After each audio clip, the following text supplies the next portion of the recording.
YouTube. We're on. We're on. There's a big. We always say it like it's a surprise. It is. It's not. Because Like, hit the I button. literally just hit the button. But you never know. It's like, is he going to hit the button? It's going to take a while. Well, but there is the like, so you hit the button and then like the computer has to do its thing. So you have that delay. It's like, is it on yet? Is it not? Oh, check. Is it on? Is it on?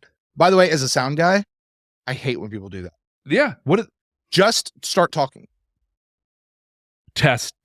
There's a reason you say test. Yeah. It's like, why are you hitting the mic? What did it ever do to you? What did it do to you? Like, right. I'm literally right here. Just start talking. It'll be okay. As a wrestling guy, you know what always got me? And they do this in WWE all the time because they have money. And that's why that's going to happen. And they throw the mic down. I'm just like, that's like a $600 mic. You just threw it on the ground. Right. You're not tough. You're an idiot. But it looks cool, right? Well, no, maybe it does. To me, it just makes you look like you're a moron. Like you don't care. Well, you want to know what gets me? And if I offend people, I'm not even sorry. Here we go. I'm not even sorry. All right. People that grab their microphones like rappers do, and they cup the end of it and they hold it right here like this. And this is not okay. There are some people that are professional enough that they know that this is actually the sound that they want, and they go for it. But you look at most of the rappers, the really good rappers, you know what they're doing? They'll make it look like that, but then they hold it in such a way that it doesn't actually cup the mic, right?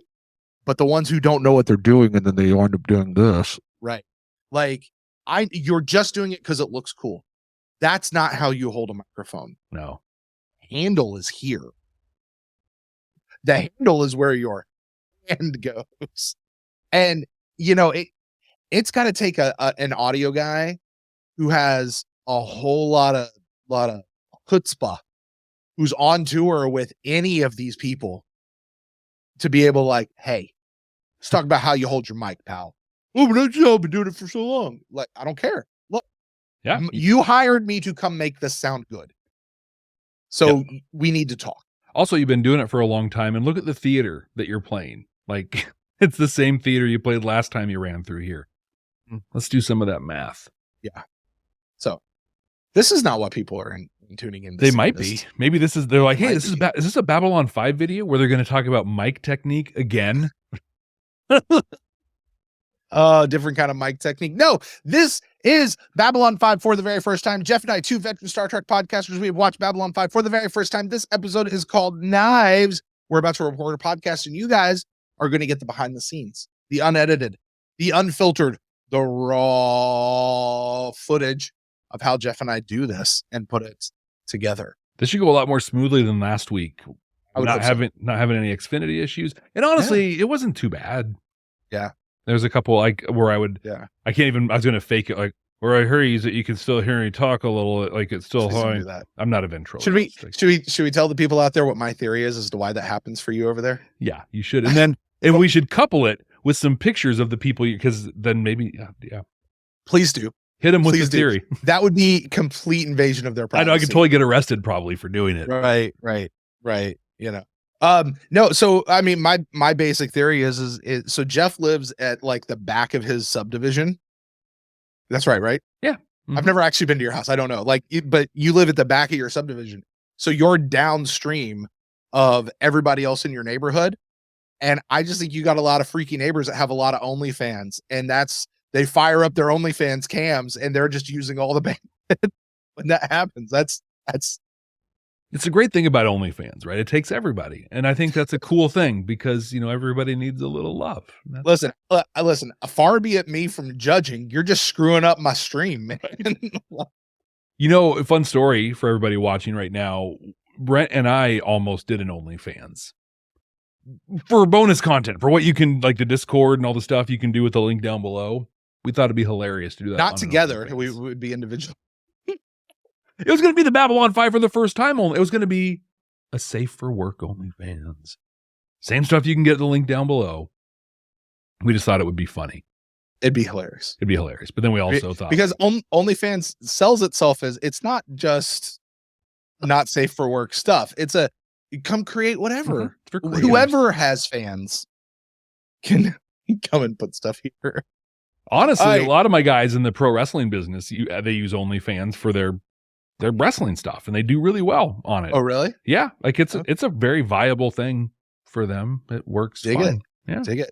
Jeff, this is not what the folks are out here to watch. They're watching. They don't want mic technique. They don't want OnlyFans. What do they want? What? They want us to talk about knives. Let's talk about knives. Oh, okay, we can do that. You ready? Let's just dive in. Here we go. I was just thinking. We got like 4 more episodes of this season. I got to start working on some new theme music, I think.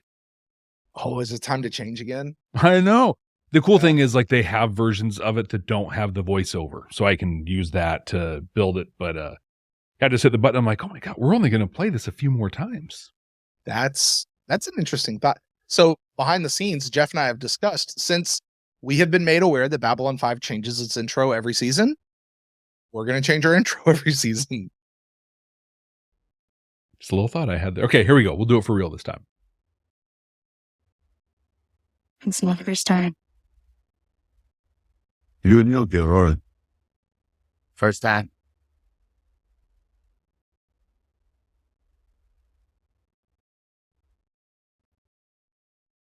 Welcome to Babylon 5 for the first time. Not a Star Trek podcast. My name is Jeff Akin, and I'm watching Babylon 5 for the first time. And I'm Brent Allen, and I am here to challenge you to a life or death duel. You, Jeff, not the listeners there. Wow. This escalated quickly.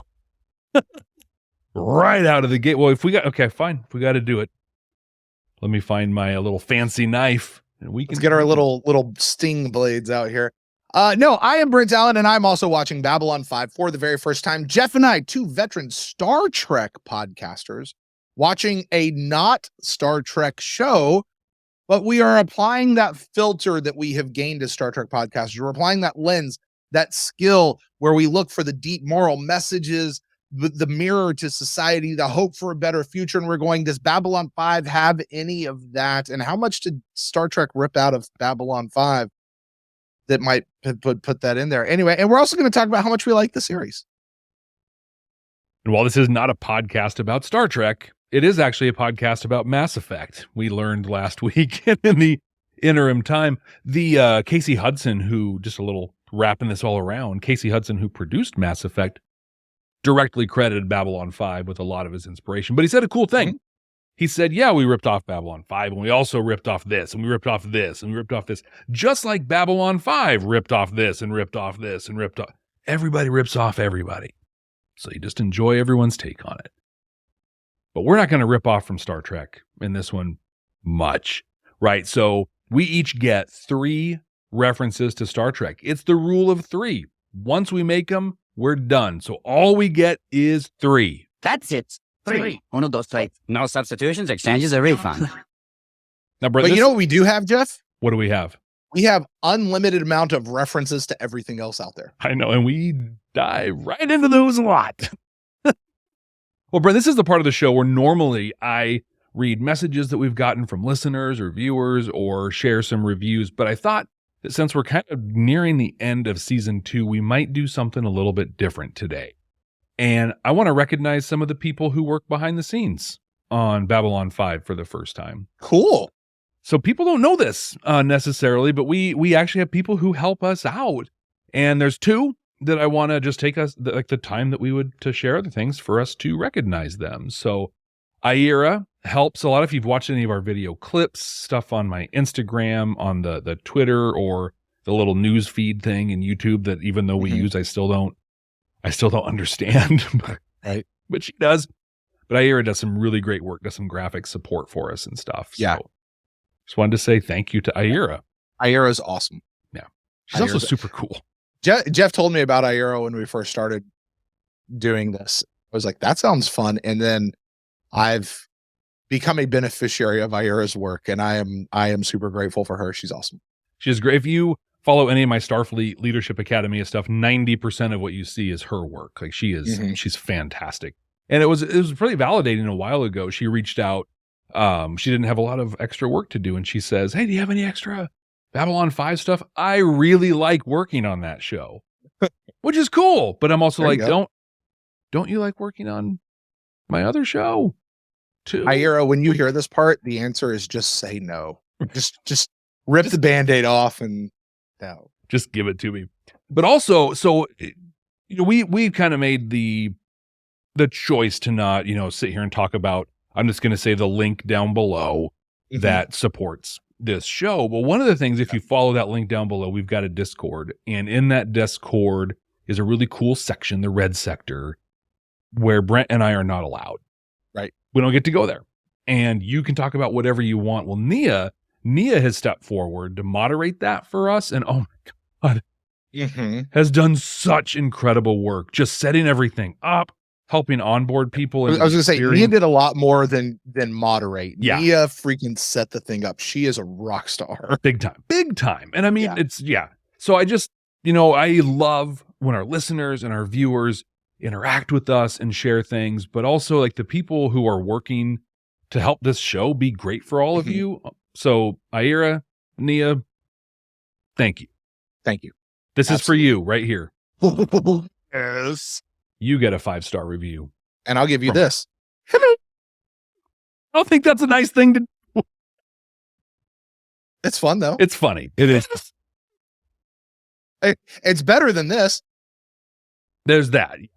Yes. Yikes. Everybody listening to the podcast right now are like, what are they doing at all? Go to our YouTube channel and check it out. It's about the 11-minute mark on our YouTube video.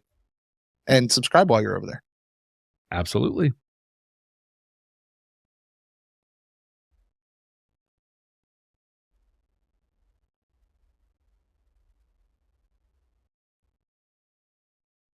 Jeff, we need transition bumpers, don't we? Like that's what you're telling me. No, because it's actually in our notes, like where we copy the template. It's actually still like play this, like where I put it in as a joke a couple weeks ago. It keeps getting copied from week to week. So when I see it, I'm like, oh yeah, let's hit it. You're like, I'm just following directions. All right. Hey, Jeff, you know what?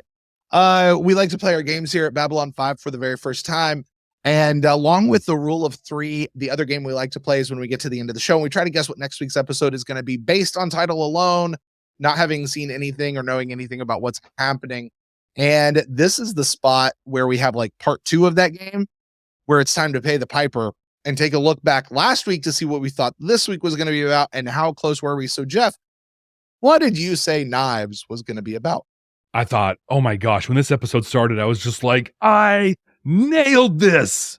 And then it changed. I thought that there was going to be an assassination attempt on Londo and that Jakar was going to have to come in and kind of smooth everything over. And so when Urza came in and like grabbed him in the reverse naked You're going to choke. I was like, oh, no, it's just an old butt.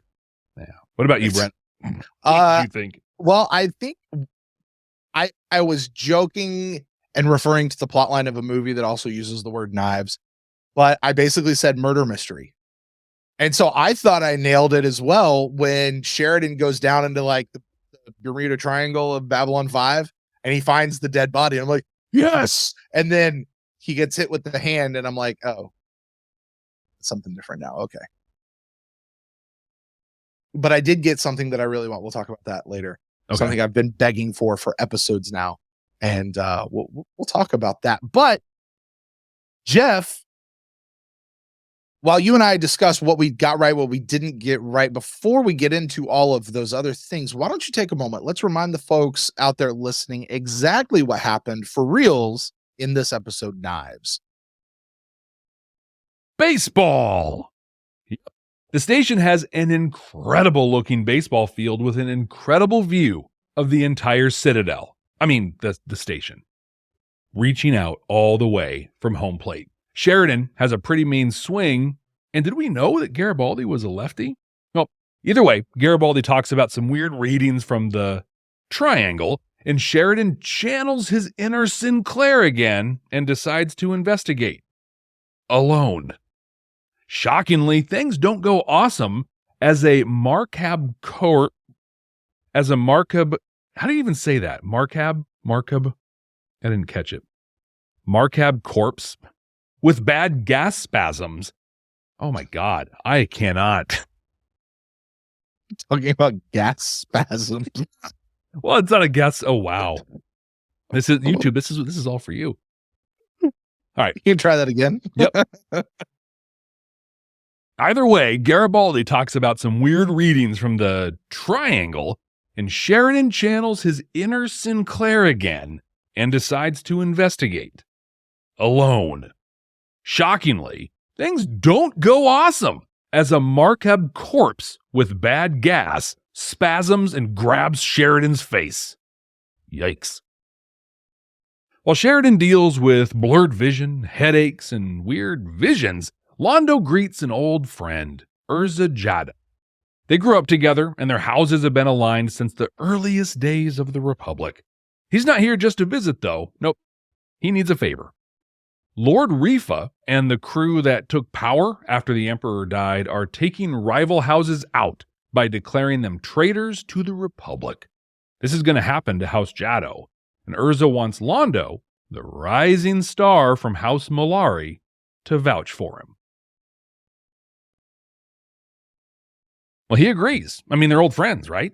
But Rifa freaks out, basically threatens to cut Mollari out of their big plans if he supports Urza. This all comes to a head at a banquet that Urza arranged. Furious that Londo would ask Rifa for assistance, and even more furious that Londo is putting his supposed destiny over their friendship, he challenges Londo to the Morago, a duel to the death.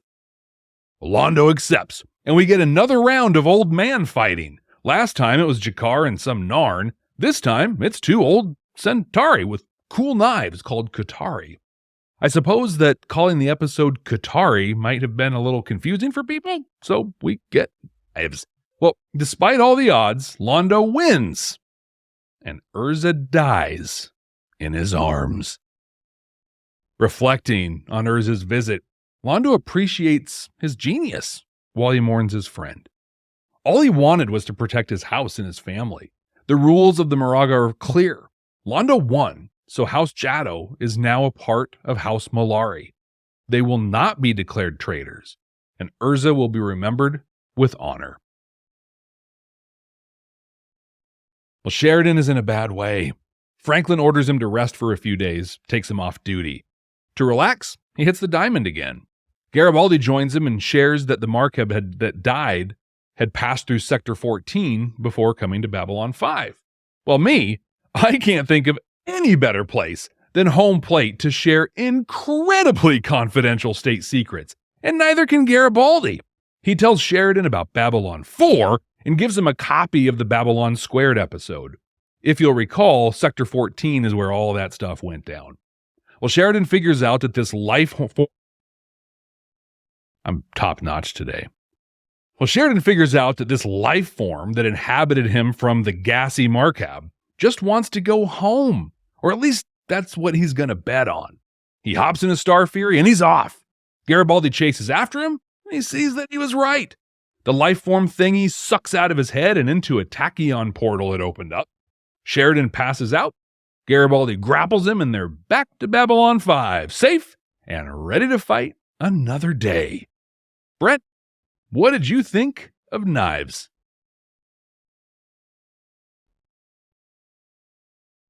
I think I'm going to like this episode way better than it probably actually deserves.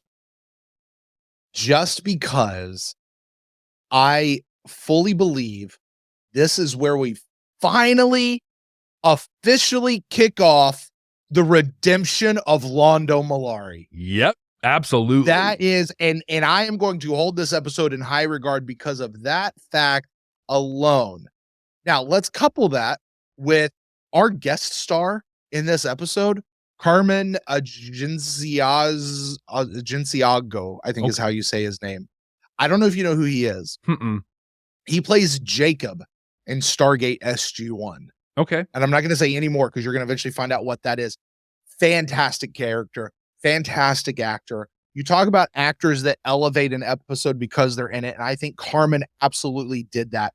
I bought every single bit of his relationship with Londo. I could see these two guys as kids playing together. I could see them coming up through school together. I could see them joining whatever fight club thing that they were a part of and having some secret code names for each other. They probably have shared tattoos on their bodies somewhere. Don't ask where, because that's a frat boy thing. Like, these guys are bros, and I bought every single second of it. And the fact that he comes down to it, and this really was just a way to take care of his family, like, that's pretty solid. And Londo gets it. Like, that scene where they're fighting. Londo stabs his friend. In the most cliche way ever. I'm going to stand over you and rain, and he's going to stab you in the gut real quick. Like, and then he falls into his arms, and there's absolutely no bad blood. There's no fierceness. There's no, it's just why'd you make me do this? And the friendship was still intact and still there. It was just so good. And they have their parting words with each other. Oh, it was so good. The whole thing about Sheridan, and I may be jumping the gun on this, but in the end, where I really came back to it, because that whole thing is probably going to be one of those we look back in a bunch of episodes and realize what was really happening and go, oh, that was so smart. But for what we get right now, it's like, okay, so that happened. Right? Like, okay, that happened. I thought of the way, I couldn't help it, how Star Trek would have handled that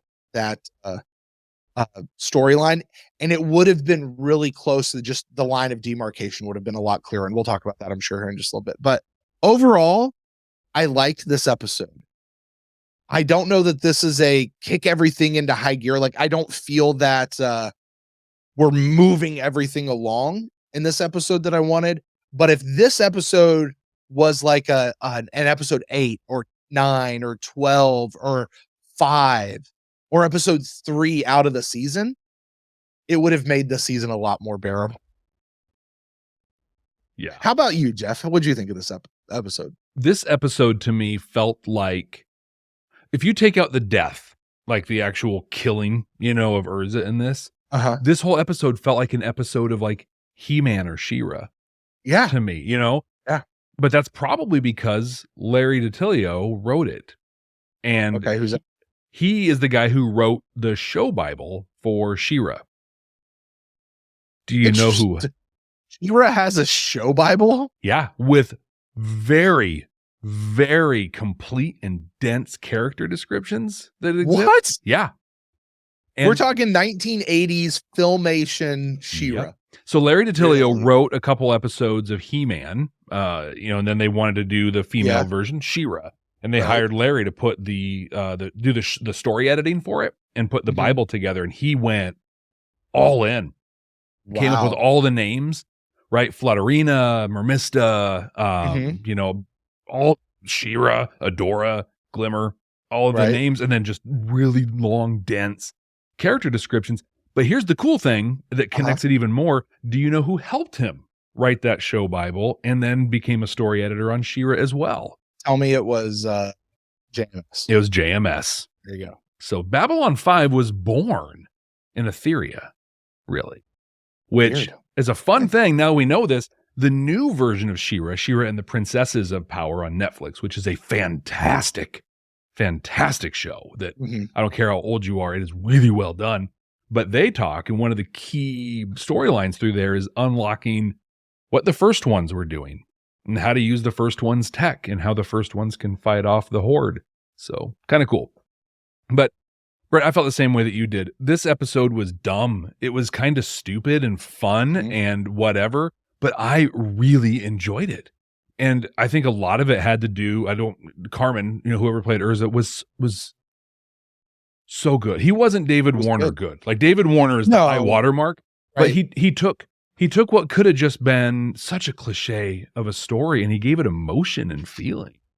My My wife. But he played off of he played off of Peter Jurassic. Or Totally. Jurassic. It's not Jurassic. He played off of him so well and elevated. And you know what he didn't do is he didn't overshadow the Londo character. Like when David Warner came in with Grail, he cast a shadow over everybody. He was the show. This character of Urza is not the show. He is a secondary character that served a purpose of taking Londo to another spot, and he never outshone him.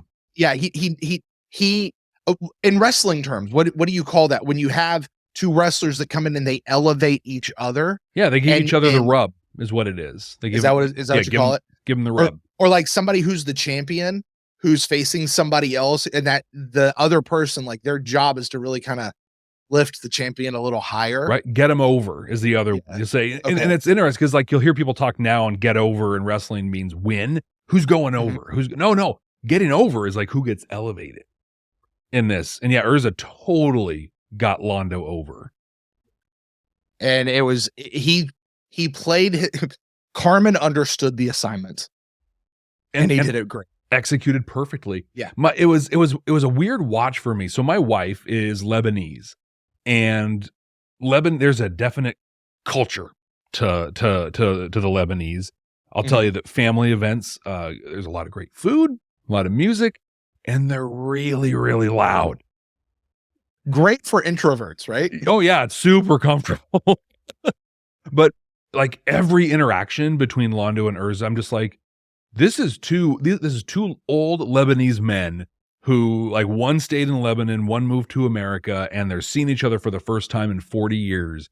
Like every way they talk to each other, their physical interactions and everything. I even at one point I was like, are the Centauri a play on the Romans or on the Lebanese? Because like this is a beat for beat thing.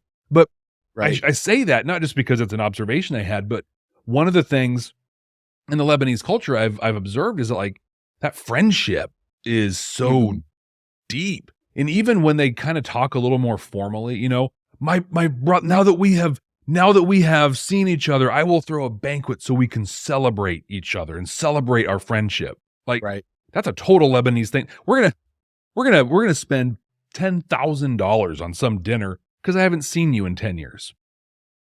Just, you know, because that's what we're gonna do. And it's a wild thing. And it was just the relationship with them was oozing with that. And I thought it was great. I will tell you one piece of the relationship that I questioned, and you brought it back up in your recap as well.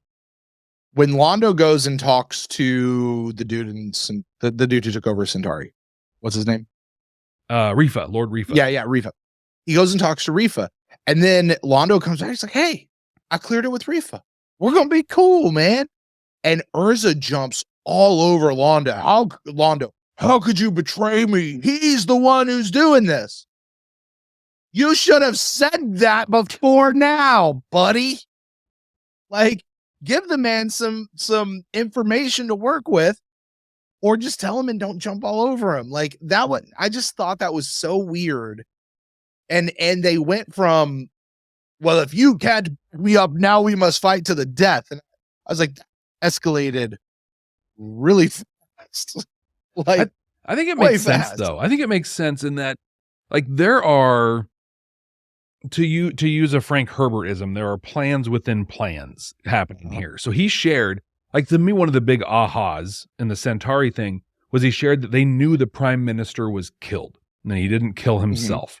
That's a big deal. And they pretty sure that Rifa is tied to that. So, and he said that to Londo, not that he knew that Rifa, but he's like, no, this dude was killed. Like he didn't kill himself. So he doesn't want to give away too much, because as soon as he brings up Rifa, then he's basically saying to Londo, Rifa killed this guy. And then he's committed further than he is now of just like, look, the Centaurum or whatever is going to, censure us and take us down. Stand up for us. Go. Didn't want to play all of his cards. I get that. There's a lot on the line. And then I think it all fell apart. And we've all had that situation where I've got a really good plan and it falls apart. And the only thing I can think of is the most extreme thing that'll get me the same thing I'm looking for, which is the Moraga, which sounds like a dance more than a duel. But Mm-hmm. so I think it was more of a reaction for him. And then he committed. Even when Londo walked in, he's just like, "Thank you for not disappointing me, my friend." Right. But I think he was also hoping maybe a little bit that he would have disappointed him. Just like, oh, I gotta die now. And Right. and not only do I have to die, I gotta throw the fight. Like I have to, look like an idiot in the end, Right. because everybody knows like I can beat this guy. I would kill this guy. Right. Mm-hmm. Right. Well, I was going to say that's the only way that it makes sense to me is he was just looking for anything he could use to jump to that because that's just where he was trying to go. But in the moment, I was like, On the other side, isn't it so nice to see Londo just being normal again? Really and not is. being squirrely or squeamish or trying to act like everything's okay when it's clearly not. Just having fun. He said his great line, "My dear good friend, word is out." I was like, "My dear friend Garibaldi." Like I was just like, oh, it's good to see Londo back, man. And that's what I want. And again, I said it again, and I'll say it again. This has to be the redemption of Londo where it begins. Because like now I'm not so sure. The one thing I had a big problem with what he said was he's like, I'm not sure if I've made all the right choices, but I'm on the path and I have to see it through. And I'm like, no, you don't. Right. Like you can just stop making those choices. You can be the one to turn around. Well, Veer said that to him. He's like, you can make different choices. You can do that. Veer, man, last episode, Veer was amazing. He was amazing in this episode too. And Londo even like, I don't know, held him up again. But it was that end when Veer was just like, dude, change. Do it. You can. This is my fear. Well, I don't know. On one hand, Veer sounds like he might be instrumental in the redemption of Londo. Sure. Also, Veer might have to go away because Londo's going to put his head down and be like, "No, I'm evil Londo. That's who I am." And like he's going to have to do something bad to Veer. That's my fear. My fear for Veer. Oh. Yeah. Hey, speaking of Veer, the whole opera scene at the beginning of the episode was just fun. Now, I'm not sure what Earth opera they pulled that tune out of because it sounded totally familiar. Yeah. Like, I'm like, what is that from? Bum, bum, bum, bum, bum, bum. And then they went a different route with it. Yeah. I thought Veer was riffing, but then they were singing together and it wasn't like an improv singing together. Like they were locked in. Yeah. Stephen First and Peter definitely were in the trailer practicing that and figuring it out. Yeah, absolutely. But there was just, again, that acting here. The sheer look of joy on Veer's face is like, we're bonding. We're having fun. Like, yeah, like this is where we want to live. This is who we want to be, not warmongers over here. Yeah. So anyway, to me, this was the highlight of the episode. This is what the episode really was about or should have been about. The whole stuff with Sheridan and the monster, and zombie farts. Like, fine. Let's talk about that for a while though, Jeff. I don't know if we can talk about it for a while, but we can talk about it a little bit. Okay, fair enough. Because I think this is me. Babylon Squared happened. It was around like episode 18. I think it was episode 18, maybe 19 of the first season. So it's been a full season since that happened. Mm-hmm. And there's been almost no reference to it. So this, in my mind, was literally like, hey, remember this really big thing that happened a season ago? Yeah, here's your reminder. So to set something up coming up here down the road. Say that one more time. I didn't track what you just said there. Literally, this was just to remind us about Babylon Squared and that Babylon 4 exists and that it's phasing in and out of time. That's all this was. But they barely mentioned Babylon 4 at all. They barely mentioned anything in the whole. Yeah, I mean, I guess with the whole thing with Garibaldi giving him the data crystal and him like, oh, I copied it because they had to send all that out, and I'm like, Of course you do. What else does he have? Well, he's writing his memoirs. So Right. Yeah. Right. So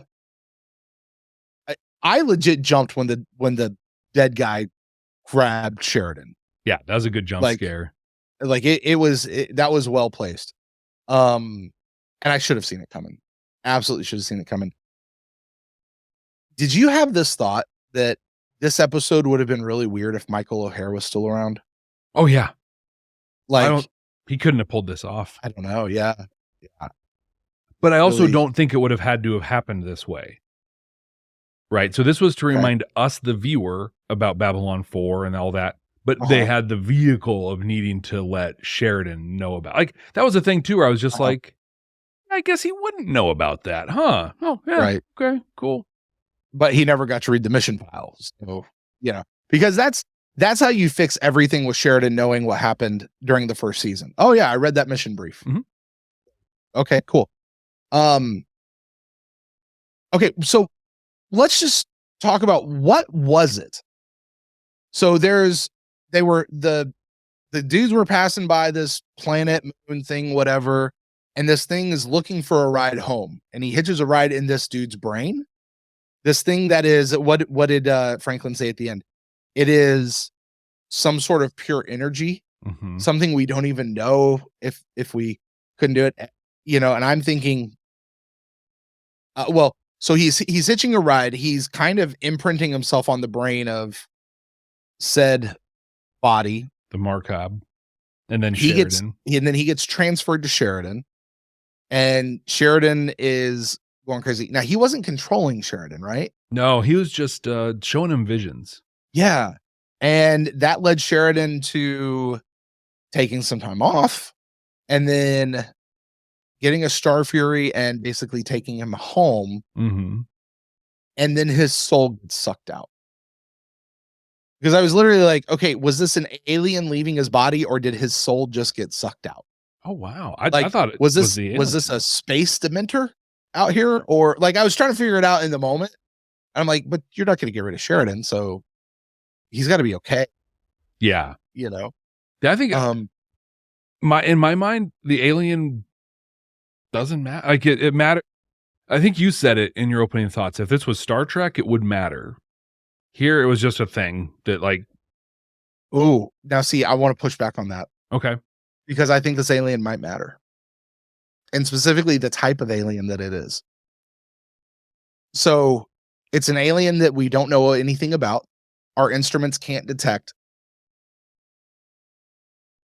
Is this alien a first one or an ancient one that is just out there? We know also that there are shadows out there that are trying to get home to Zahadum. And we know that there are beings that existed very, very long time ago that were just kind of hanging out, trying to ascend or trying to get home. What was this being? Was he a shadow? Was he an ancient one or a first one that never made it, to the next level? What was that he went home to? It's a good question.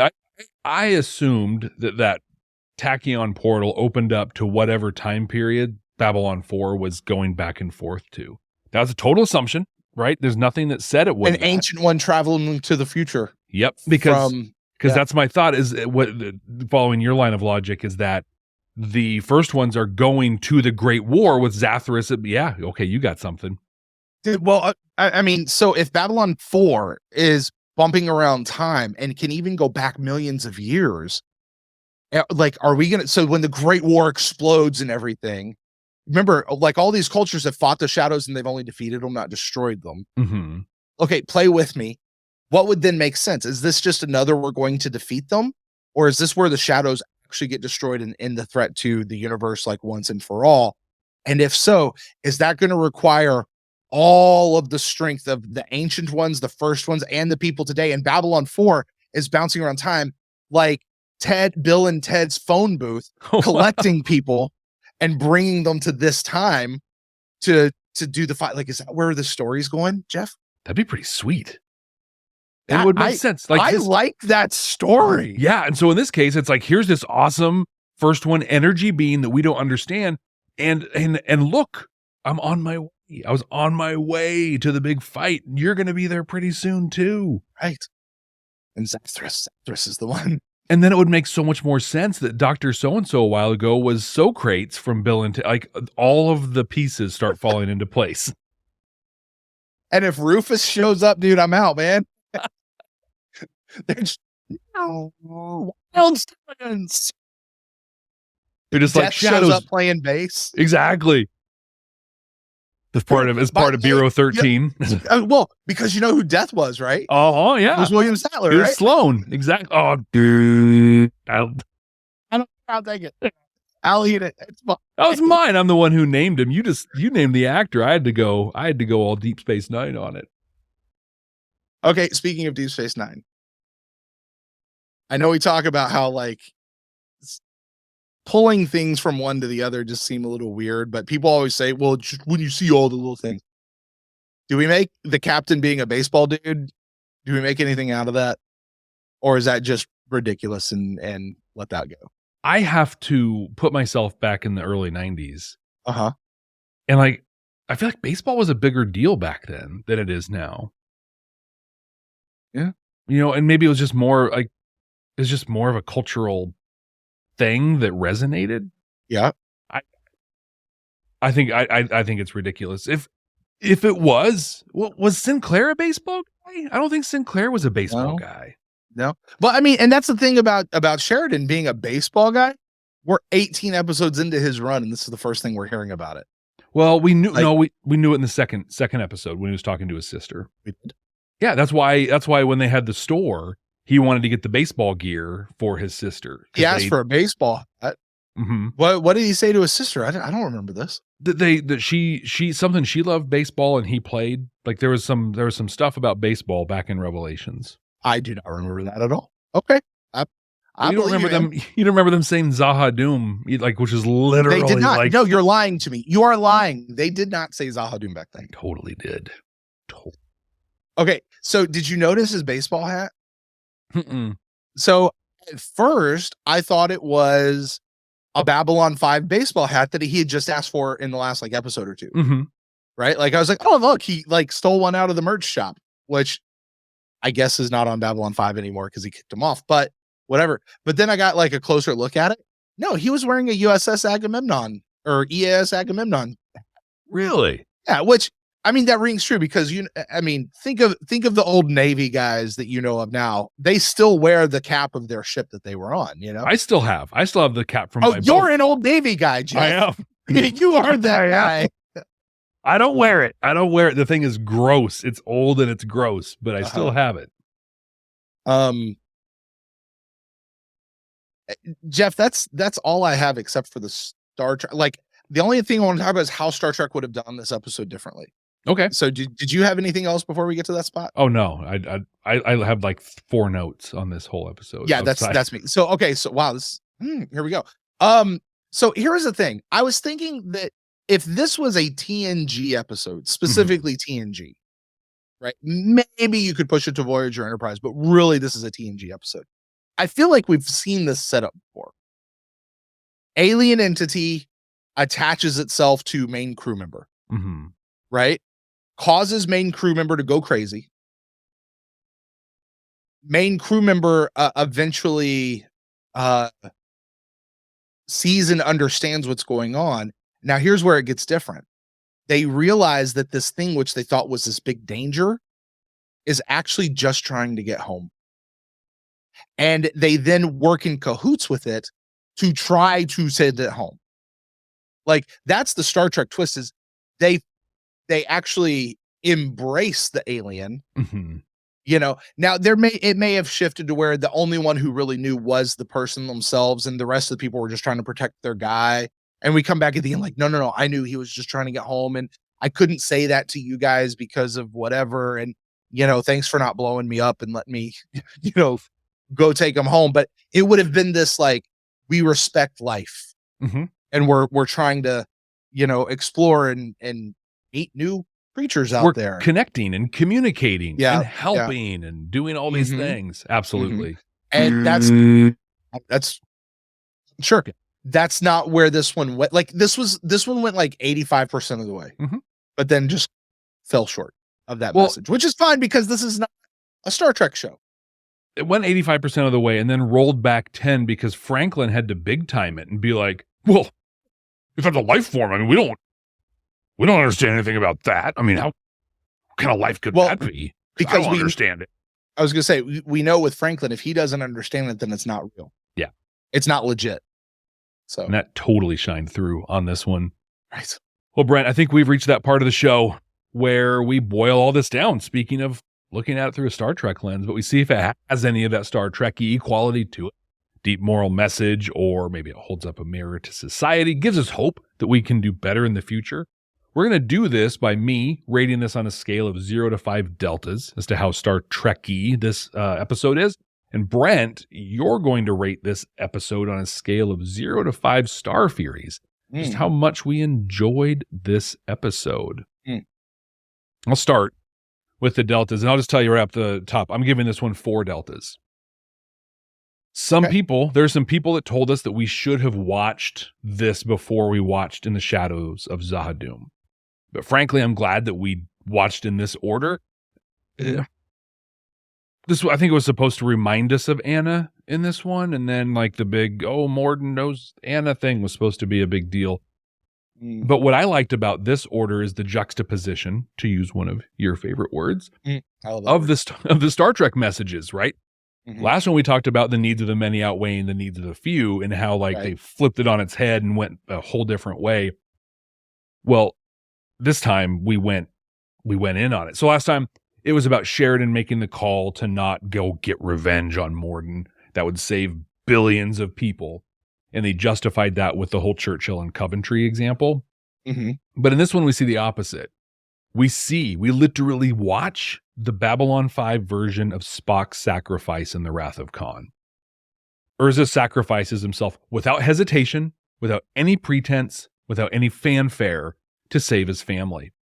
He was going to die no matter what. Like, if Londo hadn't helped him out, he would have either just been disgraced, shunned, and probably killed for being a traitor, or he would have chosen to kill himself to avoid the impacts to his house, and then he would have died without any honor. But instead, knowing he was going to die, he died in a way that brought honor to not only his family, but to him and also House Malari. Like, everybody won because of his sacrifice. This is literally the Star Trek message in The Wrath of Khan. Spock was going to die one way or the other, either by being caught in the Genesis explosion with the rest of the Enterprise or in the dilithium chamber. He used his inevitable death to save others, and that's the same thing that Urza did. Urza even created a situation that is now forcing Londo to rethink all of his decisions to this point. I thought this was a wildly Star Trek episode. What do you think? I was really searching my brain. Now, to be fair, I finished watching this episode about 5 minutes before you and I came on together to do this. Okay. Like that's, I did still digesting a little bit, right? Yeah, exactly. I did not watch this twice. Like it's still pretty fresh, but I knew that there is a way that these A plots and B plots twisted together and tied together. Like I could just feel it, but I wasn't able to put my finger on it, but you just did it. You just put it on there and you nailed it. I stand by saying that with the Sheridan plot, they went like 85% of the way there. And then you rightly said Franklin brought it all the way back, but they do work nicely. They did it in a Babylon 5 way, not a Star Trek way, which is exactly what I want to see at this point in the show. So I'm with you on that. How many deltas do you give this episode? You're the one who makes it, not me. I gave it 4. 4. Did you say that earlier? I did. I missed the 4. Okay, great. It's okay. So Star Furies, it's up to me to do Star Furies. Mm-hmm. And it, what we're actually grading the Star Furies on is still somewhat subjective. I think sometimes, like, how Babylon 5 is it? How much did we just like the episode? Whatever. I'm going to give this one 3 Star Furies. Better than half. It's not stellar. You could have watched this one before the last one. You were mentioning the whole thing about Anna that this would have served to remind us about Anna before getting into Morden. I promise you, if Sheridan saw this ship blip out there and went Anna, that would have gone right over my head. Would have completely gone over my head. But because we had Morden and that whole episode there, that was top of mind. So that when he blipped it, I knew, like, I was with it. Yeah. I knew who that was, you know? So I'm glad we watched it in this order. Same. And I don't know that I could have watched the last couple of episodes with the redemption of Londo Mollari just hanging out there. Like, this is where we've got to go. The Narn Centauri War has to wrap. At least I hope it does. And it's got to change over into the major war, because this is the year the Great War comes upon us, right? So are we going to end the season on New Year's Eve again? Is that how this goes? Like every season is like a year, and we catch that. Okay. So by the time we get there, we're going to have to start this other war, and people are going to have to come back together. So I'm for it. I love where we are in this episode. So yeah, I go 3 Star Furies, Jeff. I like that. It was a fun episode. Like, it's enjoyable. Yes. This is an episode that if I'm channel surfing, I'll stop and go, oh yeah, it's this episode, and I will stay and watch the episode. Yeah. I'm not changing the channel. Exactly. Another big question, right? Because here, now in season 2, we are developing the definitive ranking of the episodes in the second season, the 100% completely accurate, objective ranking of these episodes. Currently, our top 5, which changed last week, is number 1 is The Coming of Shadows, 2 is A Race Through Dark Places, 3, In the Shadow of Zahadum, 4, All Alone in the Night, and 5, Hunter Prey. Brent, it's on you to rank this one. Where do you put Knives? Okay, so I immediately placed this one above Soulmates. Wow. It's better than Soulmates. It just is. Soulmates, I know I love Soulmates. It's better than Points of Departure. It's better than Spider in the Web. It's a good episode. This is in the top tier of the season. It's not Coming of Shadows, Race Through Dark Places, Shadow of Zahadum good, but it is up there. So I'm trying to remember Hunter Prey, because that was Dr. Socrates, who was running from Earth Force and was being hunted. Yep. I really like that episode too. I think I'm going to place this one just below Hunter Prey. So this will be number 6 on the list. Number 6. Yeah. And frankly, I think you might be able to put this one and Hunter Prey in a bag, shake them, and pull one out, and probably not be wrong. But I think I'm gonna stick with Hunter Prey a little bit higher than this episode. But I do like this episode a lot. Well, that's it for Knives. Next week, we are watching Confessions and Lamentations for the first time. We've never seen the episodes before. We're not watching ahead. We're not looking at thumbnails or anything. Brent literally just heard the title for the first time. Brent, next week we're watching Confessions and Lamentations. What do you think that's going to be about?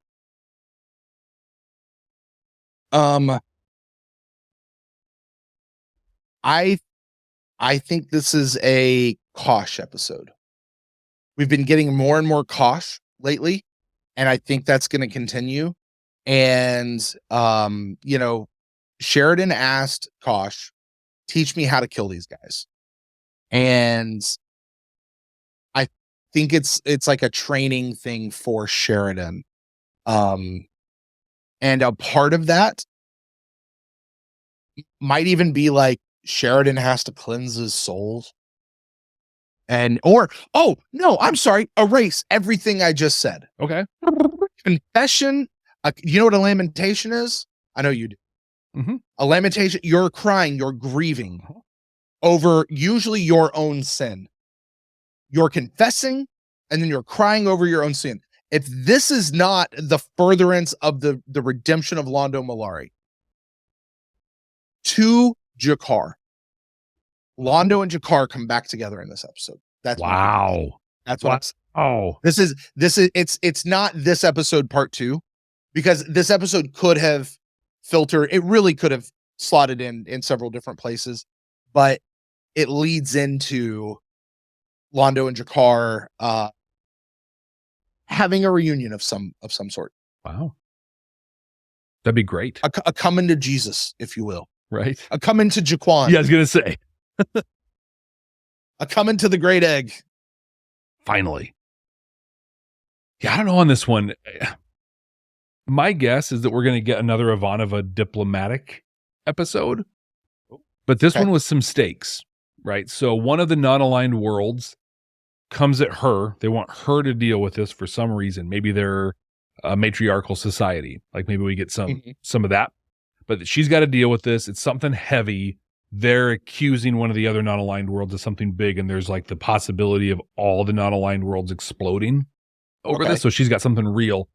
She's got to bring them together somehow. And then somehow what the other world is accused of, like maybe they upset some old ruins or something, and it ties to like upsetting the shadows in some way. So this will do something to advance the shadows plot of everything, but it's going to be done through non-aligned worlds and Ivanova doing her best.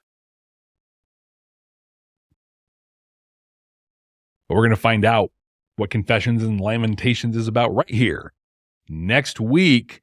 Thank you all so much for joining us. We appreciate it more than you will ever know. If you haven't already, please subscribe wherever you're listening or watching, and pop on over to Apple Podcasts, leave us a review, and I'll read it here on the podcast. So until next time. Hey, Jeff. Yeah. If you and I ever had a fight to the death, and then you killed me, because that's how it would go down. And I collapsed into your arms, would you still be my friend?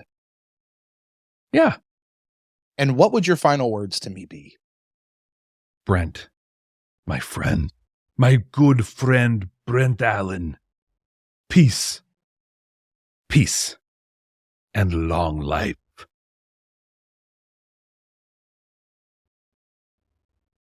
This is my first time. Literally, while you're dying, I would wish you a long life. That's what I would do. Jeff, it has been a long time since we've been under an hour. Yeah, I know. I'm shocked. I'm not going to lie. I'm shocked we got this much out. Like, I'm not joking. I had four notes that in total. Yeah, I didn't have very many at all either. Some of them were more just like reactions in the moment that aren't necessarily things we discussed.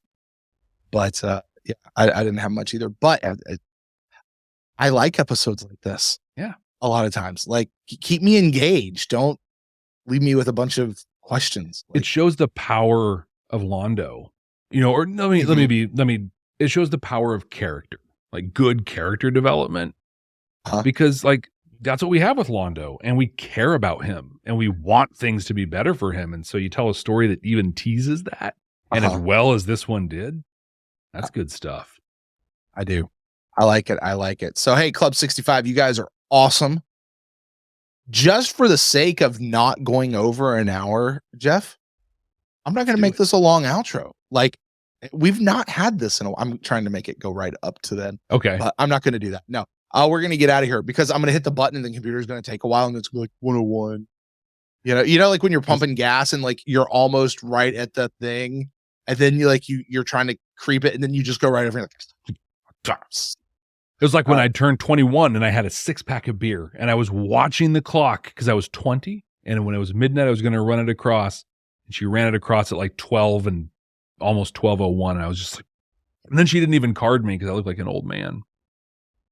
That was a very depressing, disappointing time for me. Let's get out of here. Hey, next week, Confessions and Lamentations. Go into the Bible. Here we go. All right. Hey, bye, guys. You guys are awesome. Like, subscribe, all that sort of stuff. It's Club 65. You guys rock.